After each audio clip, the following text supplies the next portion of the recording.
it is, man. I feel, definitely just like I said, the way that we all just kind of been intertwined over, you know what I'm saying, and cross paths and like the circles around circles. Yo, that shit means something. Yeah. I think from a divine standpoint, like I mean, because like you blowing my mind because like you're putting pieces to the puzzle I never even knew existed. So like when I take like Sha for example, it's like we got a whole different universe. Like how you got multiverses, we got a whole different universe of different people, different experiences, and it's like living 1,000 lifetimes in one lifetime. That's still going on.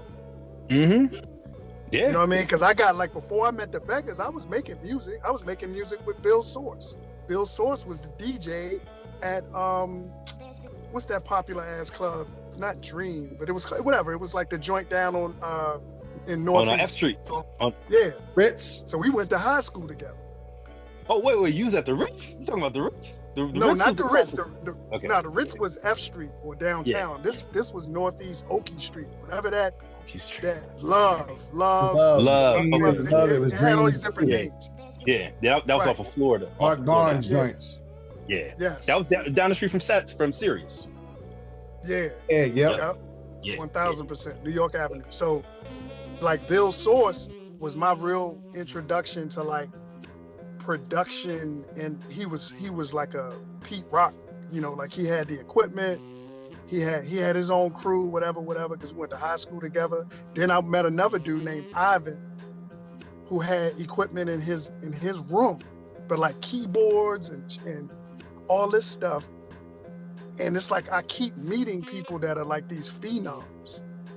Like I'm not just meeting like bottom feeders, and I'm meeting like superheroes with all these, engineering prowess, rhyme skills. People make beats, rhyme, and do this and do that. People do videos. It blows my mind, dude. Yeah, and look. So my son is in college, right? He's second year at George Mason right now, and it's like the thing I was so most proud of was the fact that like once he got there, he found his tribe like immediately. And like they all just, you know what I'm saying? Like the people that he most gets along with, they all just get together. They do events together. They'll have birthday parties for people. Just, you know what I mean? Like a real community joint. And like, that's the one thing that I feel like I know with DC and how like everybody's like, yo, nobody's really gotten on from DC and this and this and that. And it's like, bruh, we got our own universe. Like if one of us is really like doing it, then we all are just by association. And it's like the crew and the talent and the different people. Like I'm all DJ based, so like all my friends are DJs or engineers. You know what I mean? And that's really it. So when it comes to my circle is that, and then what I'm saying, everybody else is like a bunch of MCs, and then da and then I work in the church every Sunday. So dude, I know like most of the baddest musicians in DC, bro.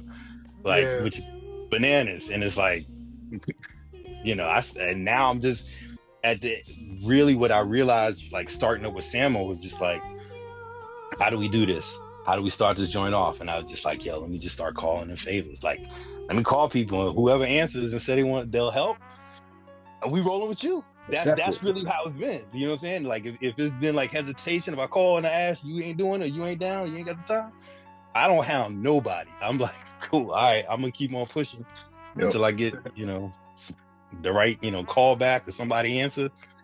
That I'm rolling with you. You know what I'm saying? Let's go.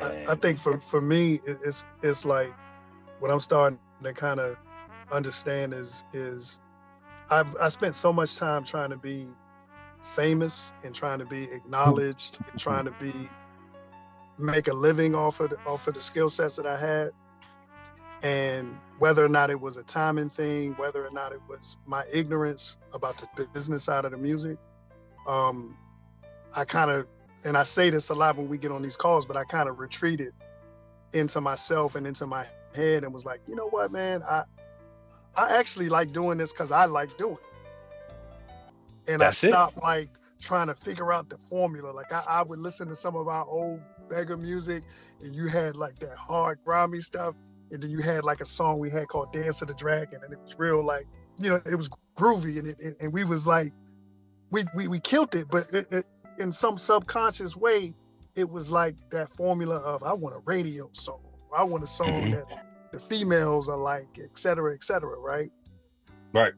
And you know, now it just feels good to do it because you want to do it. You want to do it. Because, yeah, you know what I'm saying? Right. That's what I was saying about the lean right. into it. Right. You know, right. because ageism is gonna kick your ass, bro. People are gonna look at you and be like, hey, you still right. messing with that stuff? You still tinkering? Favorite like, part. nah, I'm a samurai. I keep my sword. That's right. That's it. Yeah, you got to stay sharp, and that's what I mean. Like for me, it's always been like when I wasn't really like full on in to be like, I'm making records and da. Dude, I'm still buying records. I'm at the record store. I'm at the thrift shop. I'm picking up, like, you know what I mean? I'm still digging just because that's what I love to do. And if I'm traveling, that's my biggest thing. I'm like, yo, where's the record store? Where's the record store? I'm like, just because that's what I still love to do, whether I'm out spinning or not. Like, I just want to buy records and find new music because I love to do it. Now, it just so happens that kind of benefits me when I'm sampling and everything else, right, or making a DJ set or whatever. But because of what I love to do, cool, I could do that forever. You know what I mean? And that's the way I look at it. And once we like really kind of kicked off, it was like I saw one of my other boys from high school, and it was like, so while I'm doing stuff with King Born, he had his crew and he went to my high school, and then it was like I hadn't seen him in forever, and the next thing I know, he's popping up on my Instagram feed in DC. I see him on Channel 5 News. I'm like, yo, what, you on it? Oh snap, okay, that's what's up. Like, and then I'm like, yo, wait a minute, like, yo, me and this dude was riding bikes and doing remote control cars and popping wheelies and shit, like, you know what I'm saying, in 9th grade. Wasn't nobody think about no beats and nothing. And now I'm like, yo, this cat, yo, you doing it. And I'm like, yo, if you could do it, then like, we was doing it before, why ain't I doing it now? And then like it was divine intervention, like I said, that I ran into Samo at the time that I did, just because, you know, it was nothing, you know what I'm saying? I was like, yo, I bet I'm gonna start DJing. And I started getting back out and doing clubs and doing my thing, and that was cool. And then what happened? COVID. And it was just like shut everything down. And that was for me, like, COVID closed like the biggest opportunity of my life. Like for real. Like, bro, I work for Discovery Channel. I had fucking applied for this job, my dream job, bro, to do the Olympics, Tokyo 2020. I applied for the job, bro. 600 applicants, 19 countries. Your boy gets picked